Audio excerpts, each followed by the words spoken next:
Pak Codot, Oh, aku minta tanggapannya dari apa? Tadi ekor lembu kerjanya maksimal sampai jedanya tidak ketulungan alias rapat Pak Dot. Aku minta tanggapannya dari Pak Codot RN. ya gini, ini kan kayak pas waktu kita main di event-event kemarin, itu memang saya menyadari bahwa pada saat itu ekor lembu kurang maksimal. Itu karena memang ada sebabnya. Tapi sebenarnya saya sudah tahu, sudah paham. Pada waktu itu seekor lembu itu betinanya lagi nelur. Nah, setelah itu saya amati, saya pahami, dan memang pada waktunya saya bongkar. Nah, sekarang ada kita kerjakan atau kita program memang bongkar telur. Terus harian rawatan itu burung tanpa glodok untuk sementara. Oh, berarti ini berangkat tidak bawa glodok ya Pak Dot? Tidak, tetap pakai sangkar kotak sama pasangannya, tapi tidak saya kasih glodok.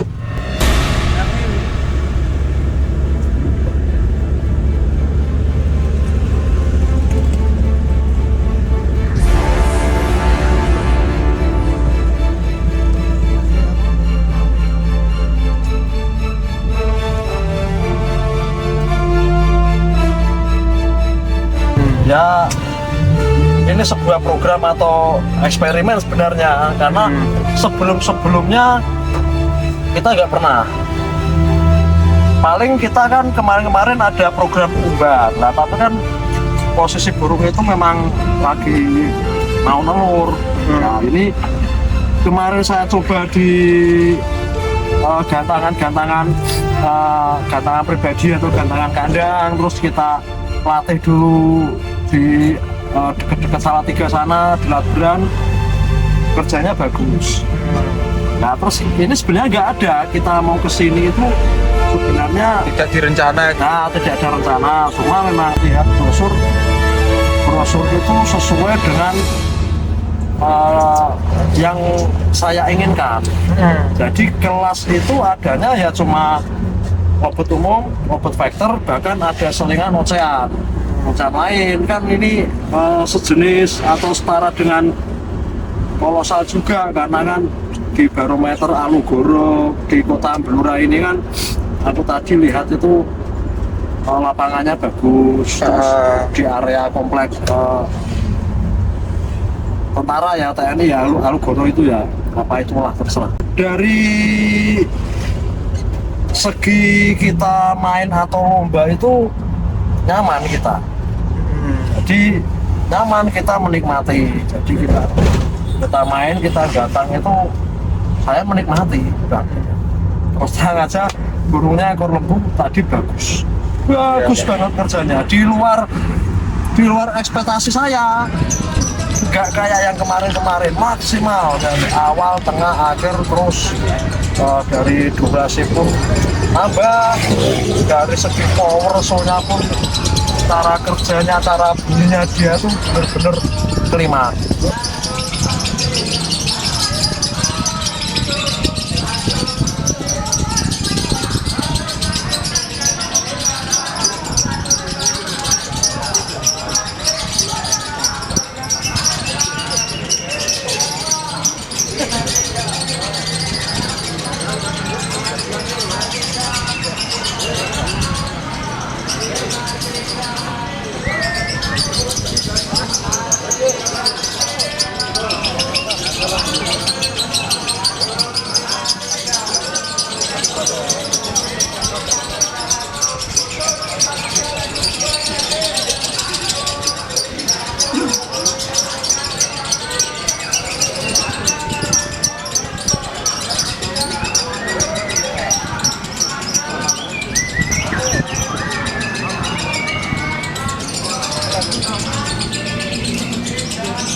Kemarin kan aku sama Om Genduk, sebenarnya ini malah Om Genduk itu yang apa Menyarankan. ya satu menyarankan, yang kedua ini kelihatannya nggak usah pakai glodok dulu. Dia minta bongkar, ya memang sebelumnya memang saya bongkar pada waktu itu hari Selasa kalau nggak salah, saya bongkar. Tapi kalau misalkan ini saya kasih glodok lagi, terus kita kasih sarang lagi, akhirnya nanti burung itu masuk glodok lagi. Jadi dia itu aktivitasnya kurang. Satu, aktivitasnya kurang, yang kedua itu bisa membuat burung itu males. Malas karena malas-malasan di ya, glodok. terlalu nyaman di dalam glodok. Nanti efeknya apa? Bisa menimbulkan betinanya itu melemah. Kalau nggak melemah ya, kalau misalkan kawin telur nggak masalah. Cuma kalau nggak cuma telur itu telur lemah kan ya percuma juga. Iya. Nanti burungnya kurang maksimal lagi. Tapi dari pendapatnya Pak Dot, sepemikiran Pak Dot, kedepannya ekor lembu bakal dikasih glodok lagi apa enggak? Ya otomatis kita kasih, karena nanti kita lihat dari hari per harinya itu dia kayak apa. Nanti kita lihat. Jadi hal seperti ini yang saya praktekkan ini itu sebenarnya hal yang sementara, karena memang kondisionalnya pada saat ini ya memang harus saya begitukan. Lihat ini cuaca kayak gini, cuaca nggak menentu, nggak kadang jarang nggak ada panas, kesehariannya hujan. Jadi apa ya, nanti kita menimbulkan burung itu cuma di dalam aja, di dalam glodok males-malesan, paling keluar cuma makan minum masuk lagi, makan minum masuk lagi. Aku anggap aktivitasnya kurang. Nanti yang nggak enak atau yang nggak bagus itu nanti di betinanya. Jadi gini, burung yang selevel yang udah jadi atau yang setara udah konslet, betinanya pun juga tetap kita perhatikan. Situ. Ini sisi kuncinya di situ. Jadi nggak asal ini burung konslet, terus kita main lomba, burung dipisah dari betinanya, itu digantung. Besoknya seperti itu ya, itu namanya kan kita tidak memperhatikan. Asal kita jongki gantung burung semua orang bisa. Jadi istilahnya itu kita harus benar-benar paham sedetail apapun apa yang jadi kesehariannya burung. Jadi memperhatikan yang membuat waktunya kita tersingkat atau waktunya kita itu habis itu ya keseharian kita memperhatikan burung. Jadi globalnya itu ya seperti itu. Oke. Kalau asal ngerawat, aku yakin semua orang bisa. Anak kecil pun bisa kalau asal ngerawat, cuma kasih makan, kasih minum, bersihin apa itu tembok. Semua orang bisa, Mas. Yang bikin kita benar-benar peka atau paham dengan burung itu ya kesehariannya itu harus tahu. Kandang